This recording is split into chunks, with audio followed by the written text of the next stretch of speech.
Hello and welcome to DDOCast episode 427, recorded live on Sunday, April 24th. I'm your host, Patrick. With me this week, we have a load of folks. We've got Voodoo or Gingerspyce. Hey, everyone. Welcome back. Thank you. From the High Lords of Melkir. Should put that in there. We've got from the Cast Hosting Network, and shows are usually available within a few days of recording. The next show will probably be next Sunday, May 1st, and you can stay updated by following us on social media pages or our website, DDOCast.com. We have a calendar. On the podcast this week, we've got some game news, a little bit of stuff to talk about, kind of a first look at some loot for Update 31, so we'll talk about that. But our main topic is going to be shorthanding raids. So I'm going to talk about that, using some tips, stuff like that, and we'll just kind of jump right in. And I guess we'll start with, what is shorthanding a raid? What does that mean?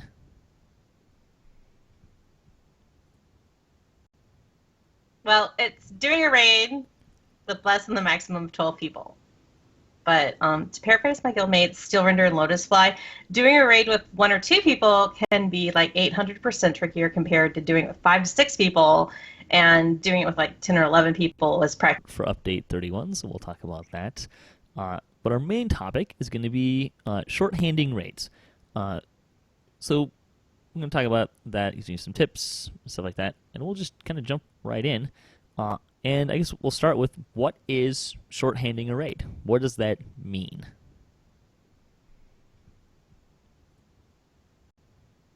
Well, it's doing a raid with less than the maximum of 12 people.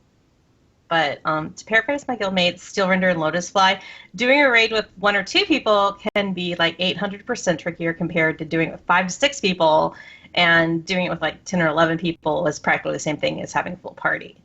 So it pretty much depends on whether or not the number, if you're doing it with like 6 people, assuming none of those 5 or 6 people are the player equivalent of a permanent soul stone, it's 800% harder to do it without those people. Otherwise, it's the same thing.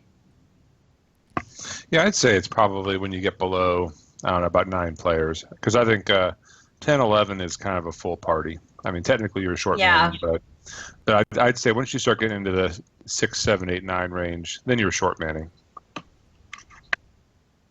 It's something between duoing a raid and having 9 people in your party. 3 to 8 people qualifies as the shorthanded raid. I think it also depends on the difficulty that you're doing, of the raid that you're doing, because if you're doing something on Legendary Elite, you feel the loss of each person more than if you're doing something on like at over level, like you're doing something on Heroic Elite for some reason, and you're not doing it at level. It's going to be way easier, and it doesn't matter if you're missing 7 people. Yeah, I think there's that's kind of the colloquial term, is like we're counting people. There's also, I think, a measure of shorthanding a raid. Maybe you have a full party, but you're missing a specific kind of person that you would normally go with. So maybe like you don't have a tank, but you're going to go do Lord of Blades, or you don't have a healer. Maybe, I mean, it's less of an issue these days, but I think you can, like in today's environment of DDO, you can get away with pretty much anything in terms of raiding. There's less need for very specific types of builds. But I think it can also mean like you're missing, maybe you have a full party, but you didn't bring something that you would normally bring in terms of a character archetype.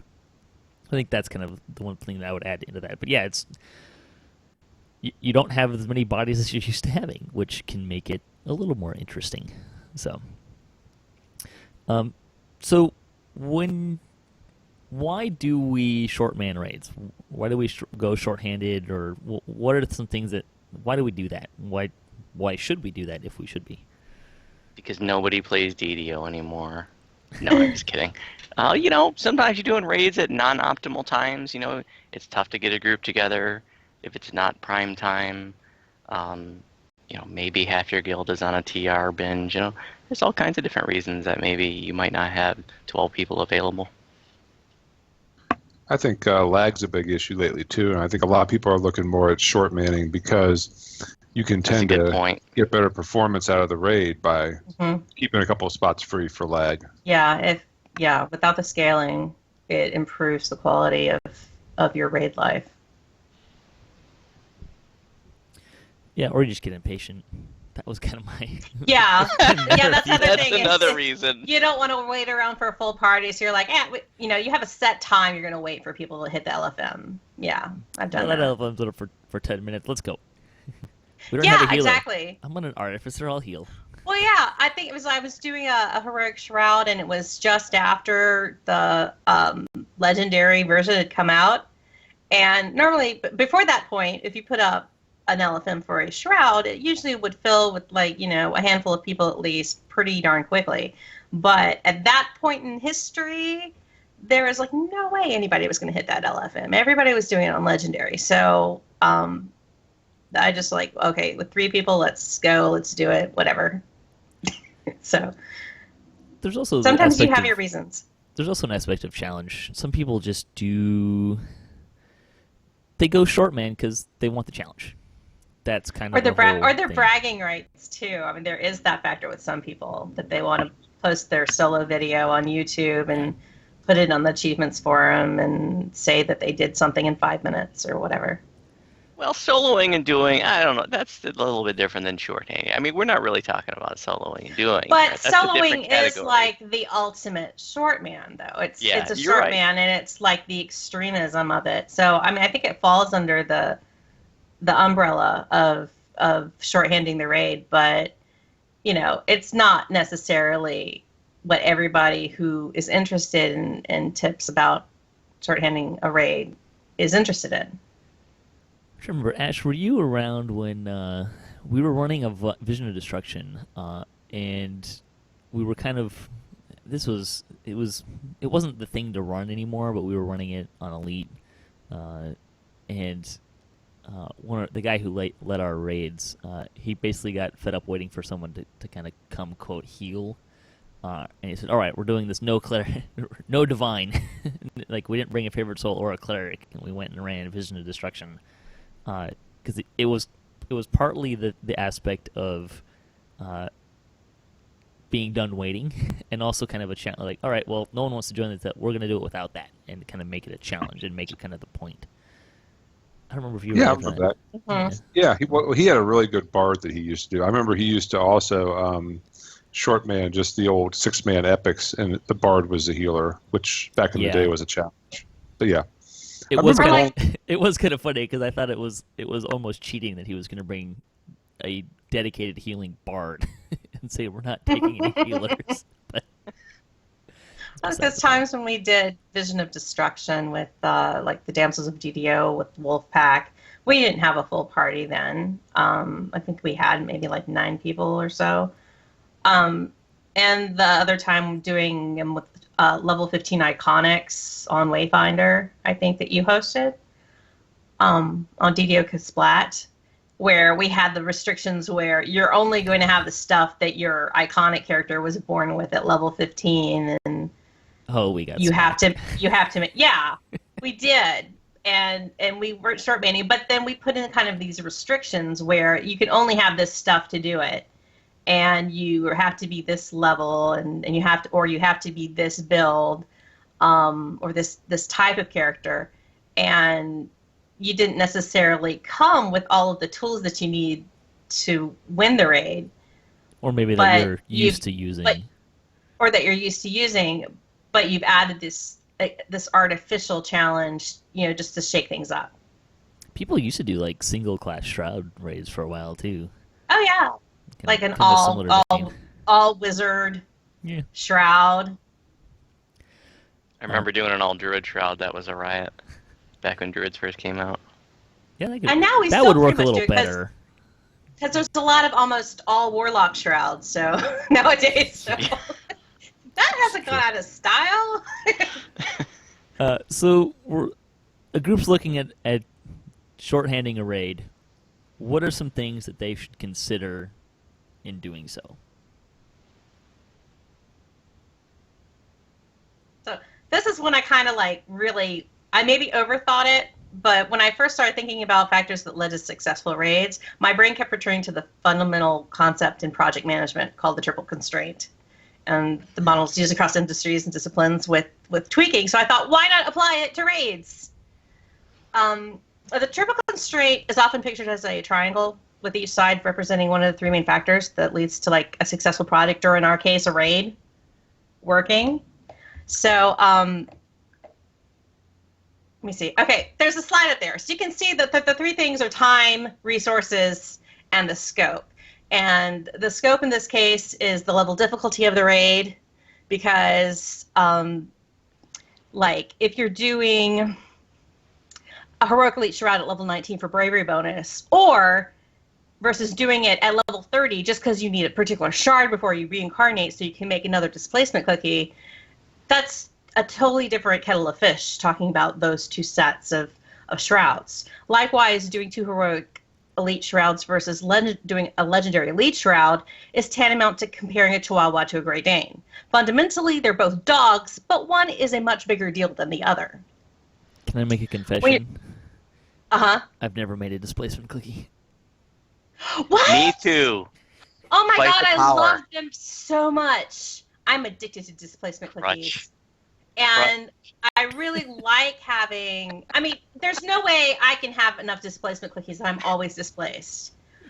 But there's some moments when I know I'm going to get swarmed on my melee, and that I want to have that extra layer of protection, especially when on this particular character, my main just hasn't bothered doing enough marks of death. I don't have any lesser like of those Shroud of Ardents that might add a little displacement to me. So it's it's for survivability. I like them. I like displacement. It's like a spell in the game that I like to use. Anyway, back to project The management. second factor. Yeah, you're making this sound like work. But I like a- love like a this though. This is I just like trolled what one of my I guests. live for and stuff. So I couldn't help it. I mean, hopefully it will keep me away from talking about statistics during the course of this whole like conversation about raids, but the scope is level difficulty raid. I already talked about that one. Time is the time you have to do the raid. Like if you're playing with people who have like half an hour, you're not going to necessarily go do Legendary Shroud where it's going to take you half an hour just to knock down the portals with the 1,000,000 hit points each. So you might choose to do something or try to short man like a Mark of Death or something, which can definitely be done in half an hour or less, rather than do a legendary raid. Resources is the last factor, and that's all of the big bucket of player stuff. It's the total survivability, gear, clickies, knowledge of the raid, experience as a player, the build, feats, skills, spells, etc., any pots or tools or DPS of the raid party combined. When you shorthand a raid, you're putting limits on your resources. Those limits can vary depending on the party members. When you 6-man raid, you may be cutting your DPS in half. Then again, you might only be cutting your DPS by 10%. And as we were talking earlier, this shorthanding a raid might be cutting out a particular role or type of person that you could have used to your advantage to make the whole raiding process easier. It helps to have some idea, therefore, what kind of resources you're working with when you're doing it with less than the optimal number of people. So if you have an overall balance between the available time, the difficulty, and resources of your raid is going to have a quality outcome, which means you're going to win. Yay! So that's the triple constraint applied to raids. And then another part that goes with this is the idea of picking 2. If you pick any 2 of these things on that triangle, and you set specific requirements on them, the third is going to suffer in some way and become non-negotiable. For example, if you're short on time and you want to solo raid the ultimate short man, then your scope gets limited, and you'll need to pick a raid that's easier to do fast alone, like Zawabi's Revenge, assuming you're flagged. if you want to limit the raid party size as much as possible, but also do a raid at the maximum difficulty, you're going to have to allow as much time as possible to get the job done. And then finally, if you're short on time and want to do a raid at max difficulty, short manning with 3 or 6 people might not be an option. It just might not be in the cards. You may have to have a larger party to finish the raid faster at the highest level. You did overthink this. That's where my brain went. Raids just went corporate. Raids just went corporate, and think about your resources when you shorthand it. You know, one of the things that I have told people throughout my DDO career is that, you know, once DDO becomes like a job, like it's over. Forget it. You're not gonna have fun anymore. So. But yeah, but I do see, this is fun to me, so I don't have like a problem with it. 'Cause I was going for that. You are constraining your resources. No, and just think about that going into it, you know? So you have reasonable expectations for, like, the success of your raid. If you go into it, like, thinking that, hey, let's just run this with, like, 5 people on the fly, and we're not going to bring any healing, and we're not going to bring, like, somebody to fascinate, whatever, there's a possibility things may go pear-shaped, and it's because you didn't necessarily plan for what's going to happen. Anyone else want to talk about things to consider? Well, I think you have to consider what raid you're going to run, because there's some raids that are much more easily short-manned than others. A lot of it depends on. I think Bonnie had some really great points in there with regard to resources and things like that. There's some raids that just naturally only 3 or 4 people are doing a lot of the work anyways. Mm-hmm. So those raids are very easy to short man. Then you get other raids where it's mainly just a DPS challenge, and losing those extra people, you know, does hurt the DPS, and that's going to have an impact on either the time, how long it's going to take to complete, or just how easily you'll complete. I'm thinking right now of Part 4 of Legendary Shroud, where, you know, if you don't have enough people to get the gnolls down and you can't one-round Harry, you're in a bit of a challenge there. Yeah, that's definitely a point to be considering. I think with considering, like, okay, you want to shorthand a raid, just figure out what roles you still need to fill and how you're going to fill them. I mean, like you said, a lot of times, you know, there's like a tank, maybe somebody watching heals on the tank, or slash maybe. I mean, let's go a little older back in time, right? When we had this point where, you know, you'd go into a raid and I'll take Tower of Despair, for example.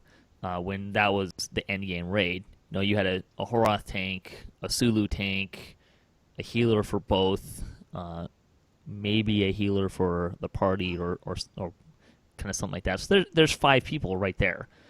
And then if one of those people couldn't do Part 2 and deal with the shadows, you need another person. Yeah, so there's 6 people. I mean, there was never really a time where any given raid, you knew what each of the 12 people you needed to be was. But you could, you know, get up to about half the party, and you're thinking you're going to have dedicated roles. Now, I understand that these days you can get a lot farther away from this kind of a structure. But you'd have to start thinking about, if you're going to shorthand a raid, what are the roles that you are looking to fill, and how are you going to accommodate those? So you can start doing things like saying that, okay, well, maybe we don't have a great secondary tank, so it's going to be this person until they die, and then we're going to send this person in until they die, and then we're going to send this person in until they die. So you can start doing stuff like that. Or maybe your healer is going to double, like your primary tank healer is going to be able to heal the rest of the party as well. And you can make accommodations there as well. So just kind of, you want to think about what your personnel applications are, and how you, and maybe you need to think about how you can combine roles. You know, someone can be a tank, especially these days, can be their own healer as a tank. I know Voodoo has a couple of characters that are essentially self-healing and can tank something pretty beefy. So, you know, you can do stuff like that. when Lord of Blades was the end game, it was fairly common practice for my cleric to be kiting the dogs while healing the party or the tank or something like that. So you can actually figure out ways to kind of merge some of those roles together. Voodoo, do you have anything you want to add here? Yeah, it's a lot. I do, like Gingerspyce is the caster, healer, tank. Tons of fun to be able to do all those roles. And like you were just saying, sometimes you're doing all those roles at once. Bonnie reminding me of something. I mean, you all kind of touch on this, and it's basically like making sure your roles are covered. But like what Bonnie said, you don't want to just go headlong into it without thinking about it. One of the things, this is sort of tangential, but one of the things to think about, like if you are going to pug a shorthanded raid and you don't give it enough forethought and you just sort of plow into it thinking we're just going to, wreck it, and things start to go pear-shaped, things start to get messed up. Like if you don't do your due diligence in making sure that roles are covered and that you have what it takes to get it done, you can develop a bad reputation. So make sure you at least do your homework, give it some thought, and again, that's more of a concern if you're pugging. If you're just doing it with your guildies, well, you can chalk it up to a learning experience if things go bad. And have some little fun with it. Yeah, I think two raids that you need to focus on that most on would be the Von 5, where you have to cover all the levers, and then Tempest Spine, where you have the strength and the intelligence requirements for those the levers.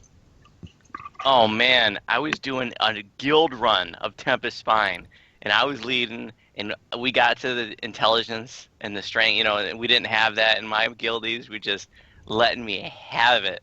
Oh, I blame the leader. But it happens. Brutal. I mean, I've been in groups where somebody's at that point and they suddenly remember, oh yeah, I need somebody who has such and such ability. So yeah, it happens. Tempest Spine, that int rune is sneaky because it's really not that high of an intelligence, so it's not really something that I think about very much when I'm raiding.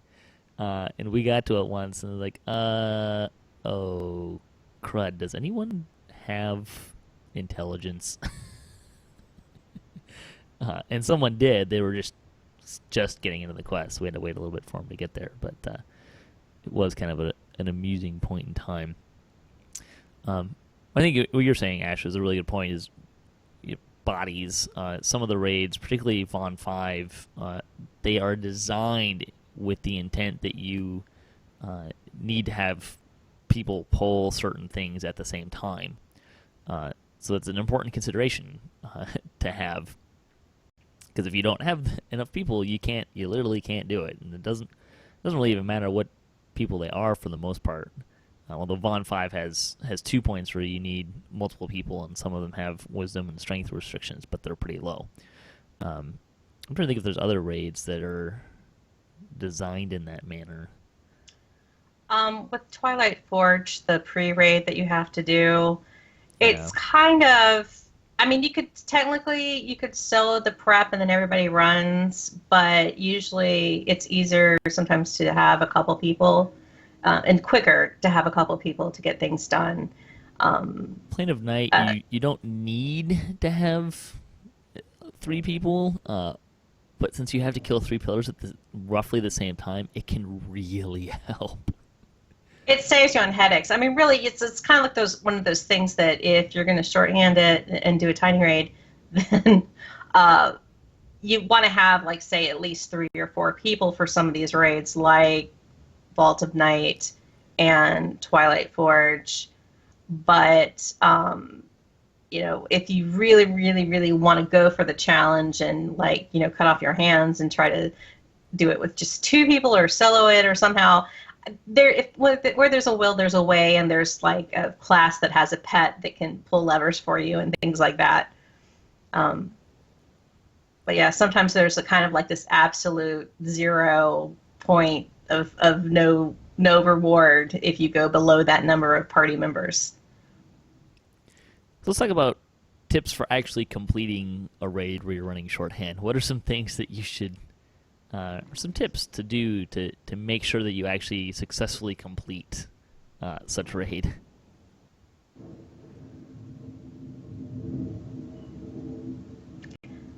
Go You go. Someone else go first.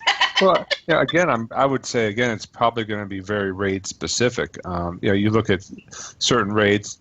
Take a legendary shroud for example. You're going to make sure that you can, like I said, handle the DPS in part 4. Maybe have some insta kill for the gnolls. Do you want a warlock who can hurl the crystal in part 2? Because when you're short man, you really don't have a lot of extra people to DPS that thing down after you're killing the lieutenants. So I think when you look at the raids themselves, then you can start to see what you need. Portals in part 1. Are you going to have people who are racking construct and things like that to make those portals easier? Who's going to handle the keeper when he pops up, and who's going to clear trash? And every raid has specific roles, and you can, like you said before, consolidate some of those and be a kiter and a healer.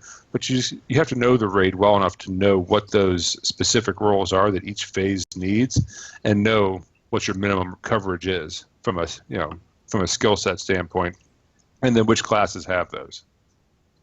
So I don't know I couldn't think of things in general besides just having your basic trinity covered. Well, I think some of the things you talk about kind of lead back to general concepts. You talked really about knowing the raid, and another one is just survivability of your character. If you're on a very squishy build, it can be harder for you short manning a raid than otherwise, because maybe you have forsaken having a dedicated healer for the raid party, etc. I mean, when I asked my guild about what they thought about what was important about short manning a raid, survivability is the word that kept coming up the most.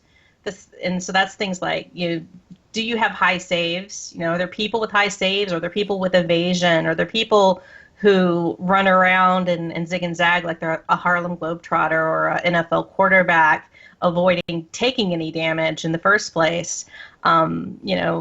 How is everybody set for their PRR and their MRR, their armor class or healing amp, so that, like, if somebody is actually actively healing, you actually get the biggest bang for your buck and stay alive.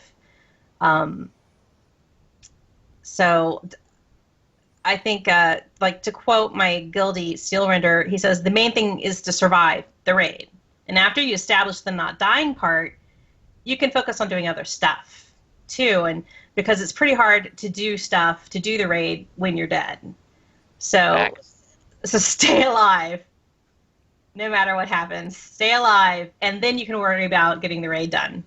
We did have, I remember this, this was a long time ago, back when the Sharati stuff, the Prism, had like a fire dot, a permanent fire dot that would put on things, and we wiped in Fall of Truth.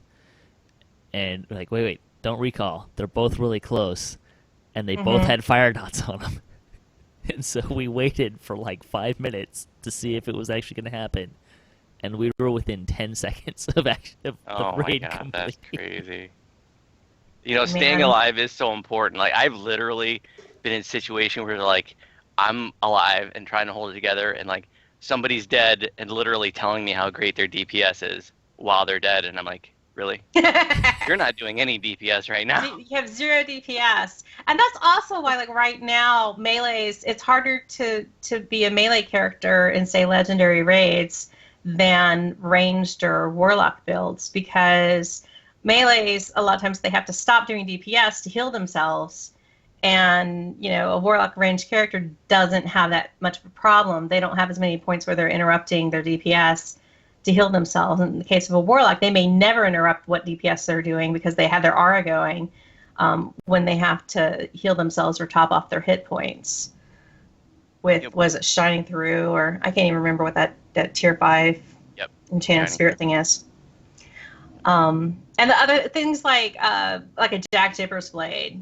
I mean, I finally pulled some, but I passed them to, like, my guildmates in the party if I thought that they were going to have more survivability than me in a raid situation, and using that 1 minute of ghoul life or whatever it is that I thought was going to be more effective to, like, pass it to a Lotus Fly or pass it to a Steel Render, than for me to have it and to have that confidence that these are the people who are going to be able to get off some reses and raise people when, like, the when hell and heaven are both raining down upon them in grand fury, and they're all alone, and they have to like save somebody or the raid wipes. So that makes survivability a serious consideration for me.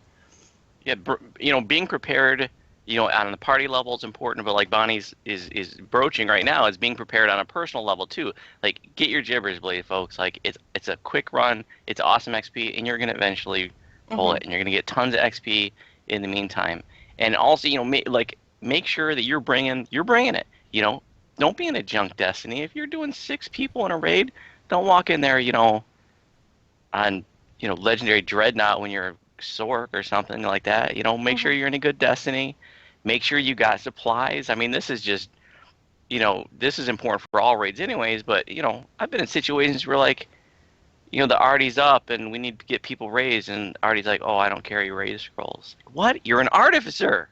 Come on now. Like, everybody should have some raid scrolls. Artificer UMD base, like, yes, plus that's 40 exactly. or something? I was like, they can do whatever they want. You gotta be kidding me. So, but really, these days, at level cap 30, anybody has a chance to get at least a raised dead scroll off. Like, everybody's got a stack of those. Except even if you only have a 10-20% chance of getting it off, when it's an emergency, that can be huge. So being prepared on a personal level is also going to help ensure success in a shorthanded raid or any situation, but especially when it's crunch time. Yeah, I mean, it's just good advice in general, especially if you want to get into the raiding scene. You can, if you're doing some raids on normal or whatnot, okay, sure, a junk destiny is fine if you're really really confident and okay, sure, bring a junk destiny. But I mean, if you're going to be raiding, you really shouldn't be doing it just for XP for the most part. So bring a good destiny for whatever you're doing.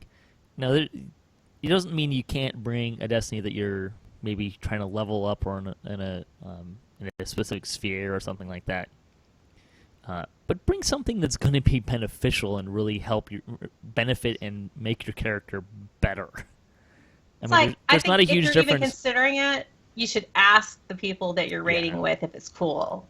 If there's any question in your mind about it. No, I'm not talking about, like, maybe the difference between being in Fury of the Wild and Divine Crusader for a Barbarian.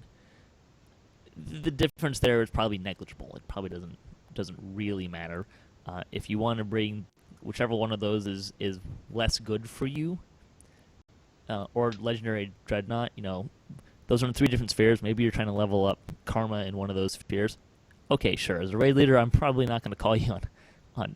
If I see a Barbarian in one of those 3 destinies, hey, that's cool. Those are all 3 great destinies for Barbarian. If I see a Barbarian in Grandmaster of Flowers at level 2 in a Legendary raid, like, really, dude? Like, yeah. Bring something that's not complete junk for any raid, but especially if you're short manning. Why are you, like, you're already doing it handicap? Why make it harder on yourself? People raid to complete raids. They're not doing raids for XP runs. And not to be, and probably for like the newer players, not to be a big bummer for them or people on a first life character, because we're talking about like reincarnation and gear and running raids, running raids. I mean, they can still do it on a first life character, but you have to pick your battles. If you don't have destinies or your best destiny unlocked and filled out particularly, or if you don't have any gear, etc., you don't have any way to heal yourself or stay alive, etc., you might choose to put off doing a harder raid until you do. You might choose to just do stuff on normal difficulty until you do. It's perfectly possible to do things like solo some of the like the classic raids that were like level 20 or the raids that you did when the cap was 20 on a first life character. But you still have to like at least know enough about the raid to know what you need to survive it. Don't be discouraged too if you're listening to this and you're not really a big raider and you want to get into raiding.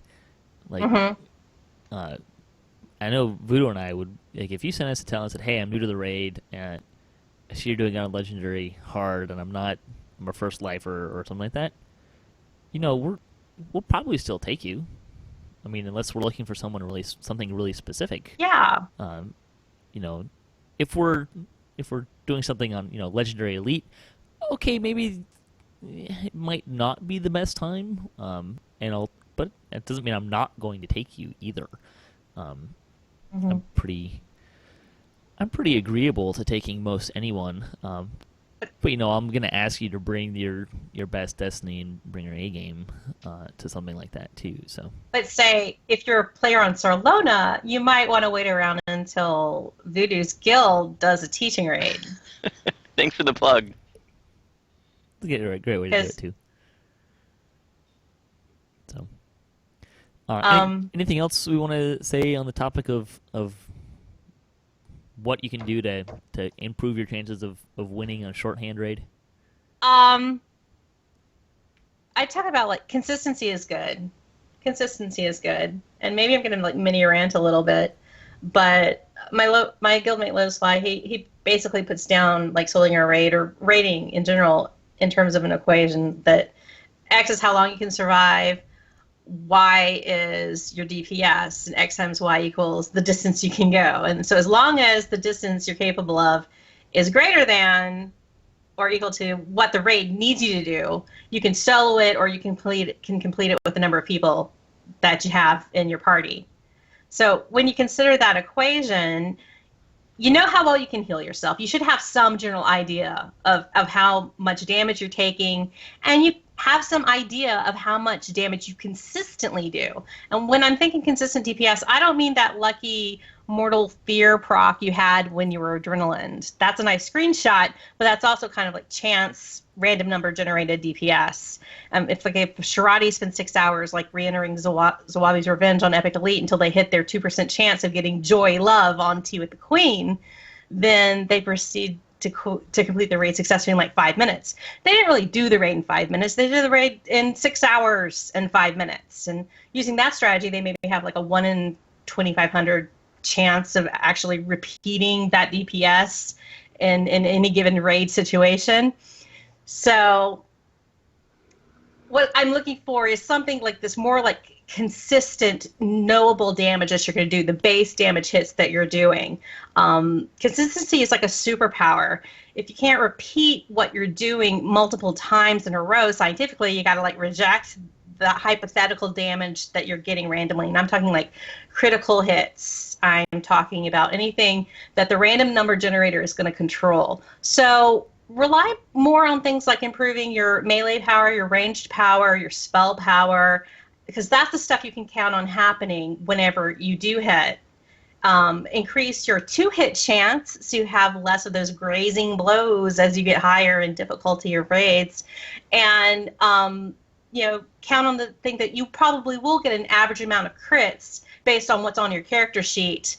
But here again, that's still a random factor. And I think if you just get your base damage as high as it possibly can be, you're going to see overall better, consistent results and be happier with your success.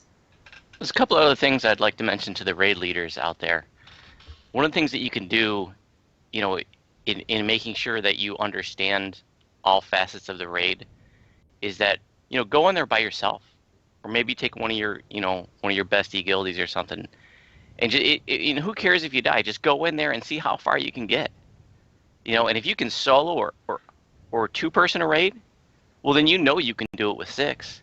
And another thing you can do is stack your deck too. Like maybe it's a raid where you can't really pull it off with 2 or 3. But if you got 2 or 3 of your own guildies in there or your own friends, and these guys are ballers, get them in there. And then, with a few more, you've got a few people you can count on. And that's one of the things I do. That's one of the strategies I use in the teaching raids. Now, that's not a short situation, but I always make sure that I've got some of my guildies in there that I know are going to help make it a smooth run. It's not me and 11 people who don't know what they're doing. It's me and 5 of my guildies and 6 people who are new to the raid. So I know I have these people I can count on. I'm not disparaging the new folks. I'm just saying, I want to make sure this is a smooth run, and I know that no matter what, if all the new folks die in a fire, like we're gonna be okay. Yeah. It's a good And thing to think everything- about. You know, as a leader, you are taking on responsibility for giving the group the best chance to succeed in the raid. So what you're talking about is exactly true. You know, you don't. You know, one of the reasons why we're able to take those newer players, people who haven't done the raid very much before, is because we can. You know, we've got 5 or 6 people that we know that know what they're doing, so we can have a couple people that are learning the raid and getting some experience in doing that. Yeah, the last slide I had was exactly what Voodoo just said. It was talking about how like knowledge is power, and once you get comfortable enough with doing a raid on your own, or you feel like you've done every role, you know all the aspects that are involved in succeeding in that raid, it doesn't matter how many people are in the party, because you've got it covered. You can take care of your part of the work, and so then it kind of just frees you up so that it doesn't matter who else is in the party. You know that the job is going to get done because you can do it yourself, and you have that like comfort and confidence. So I want to talk a little bit about why should players try shorthanding a raid, because there's probably several players that are out there, and there's a lot of players probably that, you know, even if they're leading the raid, they want to get that full party before they go in, or they're always looking for this, that, or the other role. Why would you tell those players, go ahead and try shorthanding a raid? It's kind of like forcing yourself, I think, to step out of maybe your comfort zone. I mean, if you're short-handing the raid, then it's possible that you might need to be flexible and shake up your strategy with how you're going to do the raid based off of who's in the party. So that maybe rather than having a tank who's standing still taking care of the dragon in Deathworm, you have somebody who's kiting a bunch of stuff around and wearing multiple hats. And that can like shake you up. That can make you take on roles that you didn't necessarily volunteer for before when doing the raid, when there's a full party and somebody eager to do it. And so it can expand how you approach doing raids or how you approach doing a particular raid. I think it expands your tactics too along that same line. Mm-hmm. I mean, it'll give you more confidence. If you succeed in a raid where it's hard, you know you're going in, it's going to be a little more of a challenge. It gives you more confidence when you can go in later, but it also opens you up to, like you're saying, it's going to expand your thinking, expand your tactics, what is possible versus what you don't think is possible. You find a lot of fun, figure out some nice things about the raids, and it'll improve your rating overall too. I think the other thing with it is... Yeah, I think... Go ahead. I was going to say, I think it does expand your tactics. You know, if you're a melee, for example, you can't just stand there and take hits because you probably don't have a dedicated healer in a short man situation. You know, it's also great practice for what happens when half the party's dead. Because if half the party's dead, you're in a short man. So, you know, the skills you learned when you were actually running it with 5 or 6 people work when there's 12 people, but only 5 or 6 are alive. So it's, you know, that's a good reason to run them that way, is just to kind of get that experience for how you would handle this if you didn't have as many folks there. Yeah, emergency preparedness.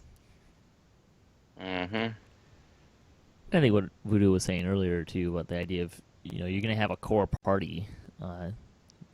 No, I don't generally run a raid unless there's probably at least 3 or 4 people that are from my guild or channels that are interested in running a raid. Sometimes I do, but I mean, really, that's when I want to raid, is with some of my friends, and then we can put more people together and meet some people and so on and so forth. But I mean, you can almost apply the whole idea of shorthanding a raid with your core group, and then everyone else is just extra DPS. Hopefully. Sometimes, not always, but yeah. Anything else you guys want to say on shorthanding raids before we move on?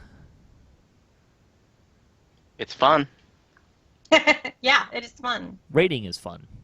Raiding is Yes. fun. When there's and no you may, lag. and you know, not all raids are created equal, so it's also you need to like raid enough to figure out which ones are your favorite to do, and then enjoy them. Yeah, on the expanding your thinking part, I mean, people have soloed just about every raid in the game. I don't know. I doubt anyone soloed Vault of Night or Deathworm. Titan. Yeah, Deathworm. There's a couple that you just can't. There's just not a way to actually do it. But I mean, people have soloed Abbott, heroic Abbott, before, which is just mind-boggling for me. And I know people have done Mark of Death. They've like figured some way to like keep the island active while they go off and do stuff. They charmed people, charm things on the island. So it was it's impressive what people can do, and it really makes you think about how can you really actually solo these raids, but people do it. Shroud, part 2 in the Shroud, you might not think that it's something that's really easily soloable because you have to separate things, but it's doable. People do it. Solo Shroud, folks, that's a lot of fun. Do it. Yeah. And that's definitely worth trying to solo because I've already done videos. You never know in part 4 where you're going to wind up being the only person alive, and it's suddenly a solo raid that you didn't plan on. So it's always worth it to try to get practice in. Yep. All right, with that, we're going to move into game news. Not a whole lot of news still. It's kind of been a bit of a dark. Turbine seems to have their head down, probably working on Update 31 and hopefully working heavily on lag. But we do have some news. There will be Umber Hulks in Update 31. Yay! Yay. I'm still curious to see how they're going to do the confusion part. That'll be interesting. They'll just put up like my picture or something. I'm so confused. I hope it's not like Dominate, because with Dominate it just freezes you, which I understand that there's some mechanic issues about how to actually make Dominate work from a pen and paper aspect. But okay, if they just did the kind of stun animation where you have like the thing circling your head and the stars or whatever. Yeah, I still think it'd be great if they messed up your movement keys, like switched your movement keys around. Oh my gosh. I think Jerry said that had been a consideration, but they weren't really able to figure out how to make it work very well. So I think they moved on to a different direction. But I always thought that'd be kind of if you stick an Umber Hulk at the top of like the jump room in Deathworm or like Cold Chamber or something like that, and then have your movement keys get all screwed up, so left becomes right and right becomes left. That would be hilarious. I'm sure people would hate it. I'm a mean man. What can I say? But in a good way. In a good way. That's a good kind of hate. Would you really want to climb Cold Chamber and have your movement keys suddenly messed up? Look, you have to that's one of those be flexible, adapt to your situation kind of things. It would probably be annoying the first couple of times, but I think people would get used to it. Like they can get used to every other change that has happened in the game to mechanics. Yeah, maybe. Let's see. Some other fun stuff that was mentioned. This came from, I think, No Worries. It was kind of in the loot thread, but it has to do with how they make quests. And he said that once we are building a quest, the amount of extra time and effort to make it a quest for both heroic and epic levels is small compared to the work to make a single quest in the first place. Essentially, there isn't really a reason not to make new quests available to both heroic and epic. And he's sure that adding choices for new characters and true reincarnating characters he says he's not sure that adding new choices for heroic characters is a bad thing. There is, however, a big difference between making a new quest have both heroic and epic version versus going back to an older quest that only had heroic and making an epic version of it. The former is very doable. The latter is the equivalent of making an entirely new quest from scratch and can sometimes be even more work than making a new quest. So that's kind of why we've seen recently, they pretty much every time they release something new, it's a heroic and an epic version, or legendary now. That's interesting, because there are certain quests that do not have an epic version that I would love to see an epic version of, like Rest of Siles, Corpos. I don't know. I would love to see an epic version of Shadow Crypt, but hey. I do like the idea that they've been doing this a lot, where the epic or legendary version kind of furthers the storyline. Yeah. I mean, the storyline's not a big thing for me when I play, but I liked Fall of Truth, that it kind of expanded the storyline and kind of took it to a new place. So I don't know. I think it's invaluable that like they have these themes going, these storylines going throughout the game, where you have recurring characters and you see Jeets more than once. You see Militia more than once. The more the better. That adds so much value, I think, in terms of the quality of the game. Definitely helps with the immersion and the world building, for sure. Although, definitely. Seriously, if I have to save Jeets again, I want an option to say, Jeets. You know what, Jeets, you're on your own. Yeah, I was kind of like that at the anniversary event. I was like, Jeets. When are you gonna learn? When are you gonna stop drinking? Other stuff regarding the producer's letter. Jeff and others have been saying, "Hey, where's the producer's letter?" So we got a response on that. The timetable on the next producer's letter remains unchanged. Will be later in the second quarter. While they intend to be flexible in the timing of the letter, as general guidance, you can expect the letters to be released sometime during the quarter, often around the same time frame as their updates. When we talk quarters, they're looking at the calendar year, so the new quarter started in April, not 43 days ago. As they've been saying consistently, don't expect a rigid time frame on the letters, nor get overly worked up about their importance. The producer's letters are not meant to be the be-all, end-all announcement about all upcoming content, but rather a light look back and a preview ahead. So probably we'll get one. It sounds like it would be coming out more or less around the time of the updates then. So mid to middle of the quarters kind of seems to be where they come out. I would like them a little bit sooner than that. Because I think until like this week, and we got like loot first looks and stuff, it's kind of like that cloud, and I mean not the cloud, but a curtain that the wizard is working behind the curtain, and you're like, what's going on? What are they doing? What are they working on besides hopefully lag? And so I think it maybe gave a little happy pill to a lot of people to see like a preview of loot this week. I'd really like to see them do the producer letter like at the very beginning of each quarter. Yeah. Say, here's our plans moving forward. First week in April, first week in July. What do we have? What's coming next? So that we have something to sit on until they actually put it on Lemania. I feel totally in the dark right now, and I've never, I've been playing 6.5 years. I don't ever remember feeling like that before. Like it feels like there's just this void or cliff that we're gonna fall off of. Like I have no idea what's coming, Umberhawks. Yeah, I think the thing I think about the producer's letter and why people are so much like, hey, where's the producer's letter, is because recently, like March was a pretty quiet month in terms of dev interactions.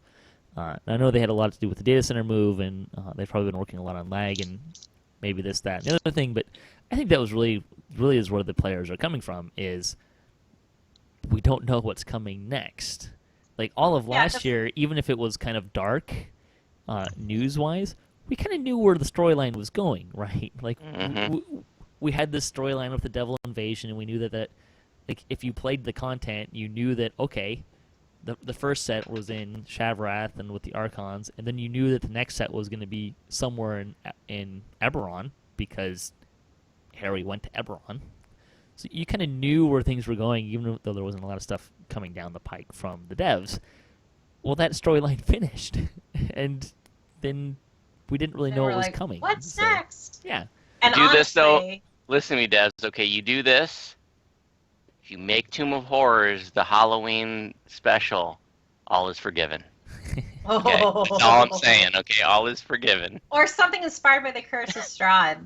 I would go for that. I will not forgive them for that. The only condition of all is forgiven is Tomb of Horrors. I haven't played either, so I don't really care. We do but know that there's a honestly, classic dungeon coming, but people do not read the producer's letter to look back. They want the preview. true. Yeah. The preview is what people want out of those letters. And I think Yeah, we don't need to look back. I think the issue is the last producer's letter didn't look beyond the anniversary event. And it was And kind of stuff we already knew Now about. well, it's not even that. It's we're past that, so we don't have anything about what's coming next. You know, Well, we but want to know that's- that something's okay, coming to be next. fair, he did talk about the classic module coming up in Halloween, so That's true. we did learn that from the producer letter, and we You also see, learned about films, but we already knew that. Wait, I didn't learn that from the producer's letter. What? What? See, I didn't actually know that there was a classic module coming in Halloween until you Yeah, started they talking said it's about going it. to be like Halloween themed. Oh man. So that's why people are speculating either Tomb of Horrors or Ravenloft. Mhm. And I'm just like so hoping for Tomb of Horrors. Because wow. And if they did like Tomb of Horrors for the like the heroic and then return to the Tomb of Horrors for the epic, oh my god. That's what I'm saying. All will be forgiven. Just do it right. Yeah. You know, don't they've done the pull classic a- dungeons pretty well, I thought. Murder us I like them cruelly. both. I don't know. I mean, if there's not some guarantee of death when we do the Tomb of Horrors, yeah. I like haunted halls, but I do not like Temple of Elemental Evil. That's fair. I've not played any of them. I've never played any of I the like classic Temple. modules. I so- like Temple, but I don't know. There's some things that I wish were there, like Myconids. You know. I had fun. I had a lot of fun running it the first time. I will say that, but it's just I have no interest in ever going back there again. That's fair. And I think the only thing that bothers me about the Temple of Elemental Evil is the last level where you have the infight, and there's this vast temple that's empty, except for a red shrine, and then this room on the far side where you fight Zeditmoy. And that just feels weird, like they ran out of time to fill that area. But otherwise, I love Temple. That's fair. So we're going to go back to Update 31. The stuff that we do know about it is that there's going to be standalone quests. They're going to be free to play, and it's not leading up to a story arc. And it's going to be a mixture of Forgotten Realms and Eberron content. That came from the interview with Cordovan being on the Players News show earlier That's this week. cool. Yeah. I didn't know that. I think that's there's really kinda cool, some the new- level points that they've hit with, that we can tell from the loot they posted.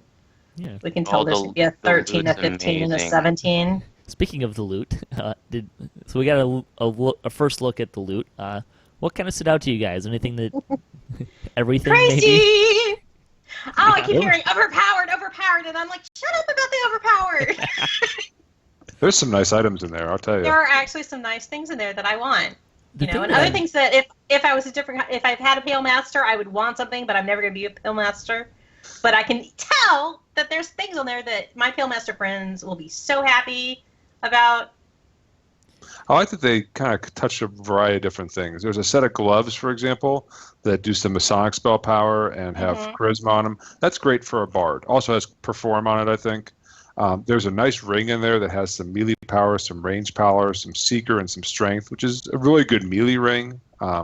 There's a cloak that will make any divine just drool with evocation, DC, wisdom. But I like that they're kind of seem to be targeting specific builds or specific classes and getting them items. And they're also breaking the slot requirements that they have for the random loot, because I think there's some boots that have some really nice armor piercing on them, which I believe is off slot versus where you can get on the loot gen, which I think creates some unique opportunities for building out your character.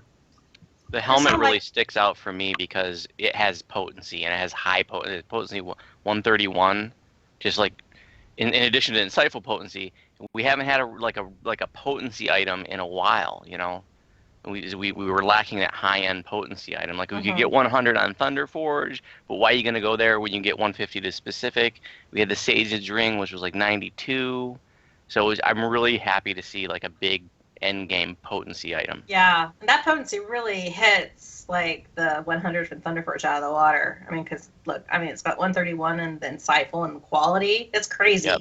Yeah, it's a little bit of a game, or it's a gear changer anyways. And like people like me who actually play Blade Forge characters, like Warforged characters, I look at the dose and I'm like, ooh, repair amplification.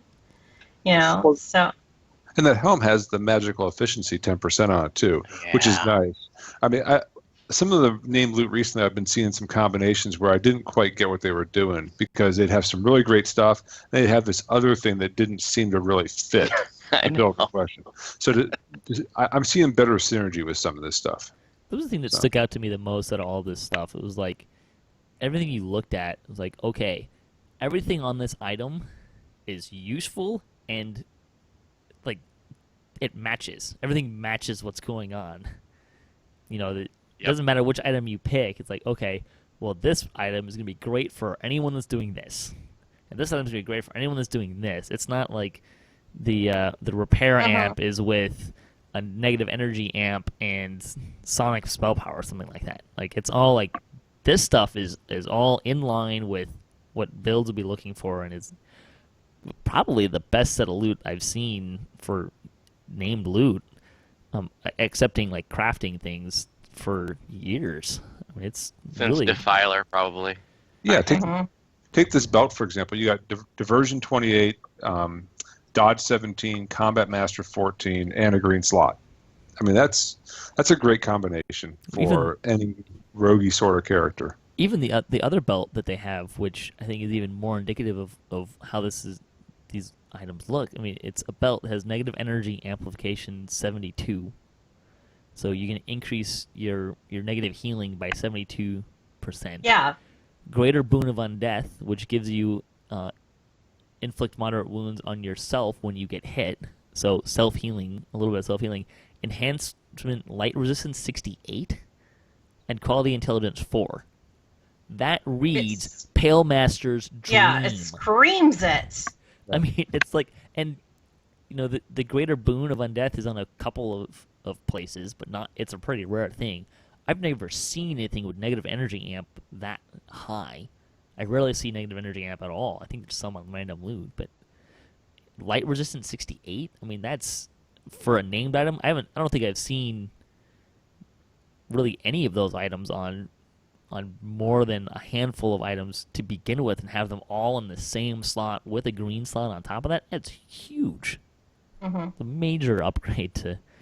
It's quality stuff, and it's quality stuff not only at the level 28 gear, but at the heroic level. You know, there's good pieces still. You know, so it can. It's exciting. Yeah. You know what else makes this pretty huge, really huge, is that this is all free to play quests.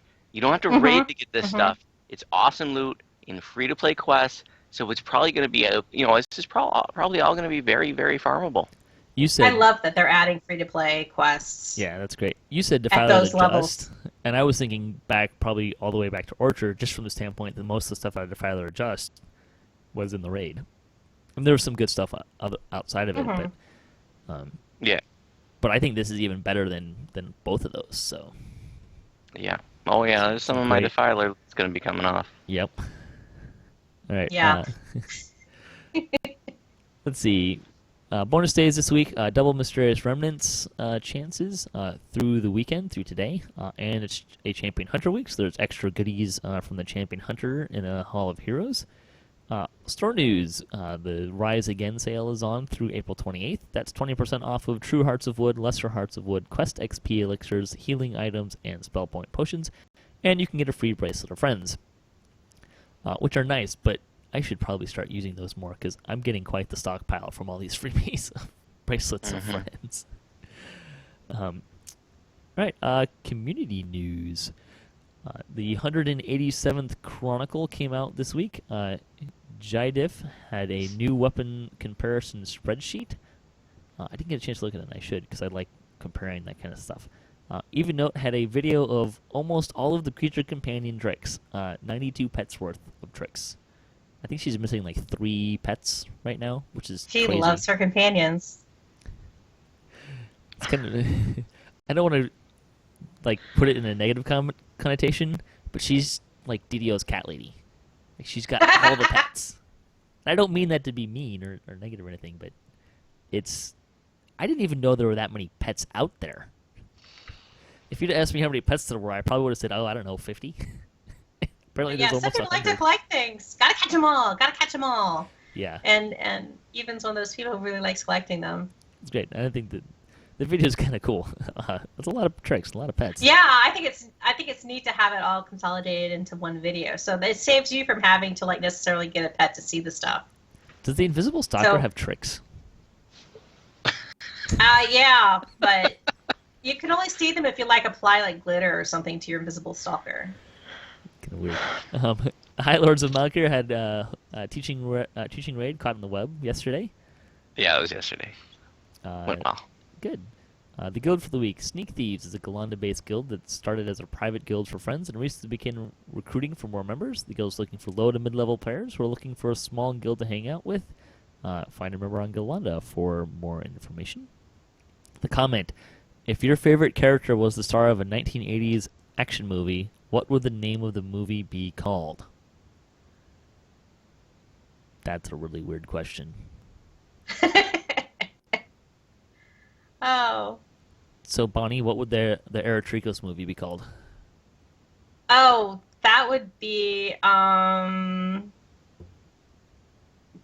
something like Pit, Fiend, Fury. But you have to probably say it in a voice like Pit, Fiend, Fury. Anyone got a movie name for a 1980s action movie? DDO related? Mine was either going to be Big Trouble in Little Storm Reach or The Blues Sisters. Because Gingerspyce is a girl, so. I was thinking, my main character is Blade Forged, and that Blade Forged just sounds like an 80s action movie, or The Lord of Blade sounds like an 80s action movie. Kind of like Blade Runner. Yeah. Yeah. Blade Runner, or something like a Terminator, like a Blade Forge 2, Rise of the Warforged. Or Dance of Death, because I'm a Tempest Paladin. Other fansite news, DDOcast celebrated a 10th anniversary party, or we debated it last week. It wasn't a very debatey debate. It was a good discussion. Wasn't? It just wasn't very debatey. Was everybody pro broccoli? Was that what's going like on? That, yeah. Did you get into the whole oatmeal cookie not conflict or anything? Well, that's your debate right there. Are oatmeal cookies good? Yay or nay? I would have debated. Should have had me. I mean, I would have been fighting. I've been ready to fight. No, I'm saving you for other debates. I'd fight for the honor of oatmeal cookies. I want you to do a debate about players. So everybody can either cheer for or rant about concepts and players. I actually realized afterwards that I should have had the question in there of what was the best part, or the best nod in the anniversary dungeon. Like the best little in-joke. I'm biased. Because I was one of them. Fair enough. Other than the Oracle. DDO Gamer is designing cards for a DDO-themed card game, which is crazy. I can't imagine how much work it would take to make a DDO card game. The Shady I want to make sure that Gamer Jeff already knows that there is a Dungeons & Dragons card game called Spellfire from the 90s, so maybe he doesn't know this. But it's not DDO. He's making a DDO card game. DDO specific. It's okay. I'm gonna leave it there. I want to know what the DDO Gamer card's gonna do in the DDO game. The Shady Rogues were in the Cult of the Six. They finished that in their playing series. Even Note celebrated the anniversary one last time. The House of Grouse was fighting spiders and more. And Enrique compares level 1 free and VIP characters. Let's see. Other fun stuff. Severlin was chatting with Cordovan about lag in their last weekly Wednesday live stream. We covered that last week as well. And they're working to improve game performance, so they're still looking for feedback there. Other fun stuff. Voodoo had an Epic Destiny guide, a whopping 50 minutes of tips and information about Epic Destinies. Well done. Hey, I was going to plug that later. Cool. But I'm going to do it now then, since Sure, you mentioned it. So this video is designed for people who are totally new or very new to Epic Destinies. It can be really confusing, so if you're a new player to DDO or you took a long break and you're coming back and that's new to you, this video is for you. Like, I go over the basics and all kinds of considerations. I'm really pleased with how it turned out. So if you're new to Epic Destinies, check it out. You're going to find it very helpful, I think. If you're a new player, I think we even have one in the chat room right now, and you think you're going to stick with the game and go into epic levels, if you're not there yet, start looking right now for when Epic Destinies go on sale, and when they do, grab them. It's probably more than anything now. I would say that is the one must. If you're going to buy one thing out of the store, Epic Destinies. You got to get Epic Destinies if you're going to go play epic levels. It's just life-changing. It is. For epic levels. That's where the epic leveling is. And I think it's 1,000 turbine points, which if you get any of I think all of the expansion packs come with at least that many turbine points too. So actually, Menace the Underdark may come with it. I'm not positive on that. Certain versions do. Yeah, I think certain versions do. I can't remember if the cheapest one does. I thought it did. I thought they But all if did. you're I'm not listening to sure. this podcast in the future, that stuff always goes on sale in the DDO marketplace. Thanksgiving on Black Friday. In the future, for 75% off. So if you're listening to this podcast in October, wait until Thanksgiving. If you're listening to this podcast in 2085, I'm sending a message in the future. That would be crazy. If you're watching this in 2085, can you send us a time message back to let us know? And DDO is That's still a fine. thing. Yeah. Tell us what classes they have and what gear we need to get. What should I be spending my time on now? Other stuff. Dirty William had his 12th episode of his Let's Play Rogue series on YouTube. The DDO Players News had their 80th episode with Cordovan. Damsels of DDO had their 40th episode. They were flagging for Shroud. They're going to do a Wolfpack Shroud in the coming month, about a month from now, I think, which will be pretty exciting. Let's see. DDO Gamer was talking about Misadventure and losing the kill count to Misadventure. See, Bambi the Insane had to build the Holy Undertaker, which is an interesting build. It was 8 Paladin, 6 Ranger, 6 Rogue. A really good starting point. I posted a few tweaks to the raid that I would recommend, to the build that I would recommend. But yeah, it was good. Good little build. I think the premise was killing undead really well by using things that reduce fortification, like the rogue's assassin's trick and stuff like that. So kind of a fun build, and it's a pretty versatile build too. You can do traps and range really well with that build as well. 2-weapon fighting. Let's see, DDO Spot News. We are cruising along. We did Grey Moon last week. I think this week we're going to do some Delares. We're working towards Temple of Elemental Evil, the heroic version, so that'll be a lot of fun. General gaming news. PAX East is this weekend. So if you're out enjoying PAX East, hope you have fun, or had fun, because you're probably listening to this after the fact. Turbine was not really there this year, as far as I know.